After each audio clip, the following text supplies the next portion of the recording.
അതെങ്ങനെയുണ്ട്? അടിപൊളിയാ.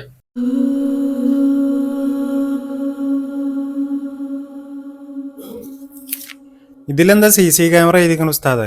അന്റെ പെരിയില് വേസ്റ്റിന് ആളെ കിട്ടണമെന്നല്ലേ ഇജ്ജ് പറഞ്ഞത്? ജാതി ഒരു CC ക്യാമറ കൊണ്ടുപോയി വെക്കേ, ആളെ കിട്ടും. അപ്പൊ നമുക്ക് ഒരു പണി കൊടുക്കാം. സ്കൂള് പൂട്ടി അന്ന് മുതൽ കുട്ടിക്കൊരു ചിരിയും കളിയൊന്നുമില്ല. എന്താ പറ്റിയെന്ന് അറിയില്ല. ഡോക്ടർമാരതൊക്കെ കൊണ്ടുപോയി. അവരൊക്കെ പറയുന്ന ഒരു കുഴപ്പമില്ല എന്നാണ്. ഉസ്താദെ, എന്തെങ്കിലും ഒരു മാർഗം ഉണ്ടോ ഉസ്താദെ? വയനാടുണ്ട് വലിയൊരു പാർക്ക്. സ്കൂളും കൂടി പൂട്ടിയതല്ലേ, നിങ്ങൾ ഓളെ അവിടെ കൊണ്ടുപോയാണ് കൂടി. ഓൾ അവിടെ പോയാൽ ഹാപ്പി ആവും, ഉറപ്പാണ്. കണ്ടോ ചെറുച്ചിനാട്ടിലോള്, നിങ്ങൾ ഓളെ പാർക്കിലാണ് കൊണ്ടുപോയി കൂടി.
പൊന്നു മക്കളെ കണ്ടല്ലോ, ഈ റൈഡിനൊക്കെ കൂടി ഒരു ദിവസം മുഴുവൻ വയനാട് വന്ന് അടിച്ചു പൊട്ടാൻ വെറും 799 ഉറുപ്പിക കിട്ടും. അപ്പൊ ചങ്ങന്മാരെ കുട്ടികളും പേരക്കുട്ടികളും കൂട്ടിയിട്ട് പേരെയും പൂട്ടിയിട്ട് ഇപ്പൊ തന്നെ പോന്നോളി വയനാട് വൈത്തിരി പാർക്ക്. ഇവരുടെ കൂടുതൽ കാര്യങ്ങൾ അറിയാൻ വേണ്ടിയിട്ട് ഇവരുടെ നമ്പർ താഴെ കൊടുക്കുന്നുണ്ട്. അതേപോലെ തന്നെ അവരുടെ ഇൻസ്റ്റാ പേജ് കൊളാബ് ചെയ്തിട്ടുണ്ട്. നേരെ പേജ് പോവാം.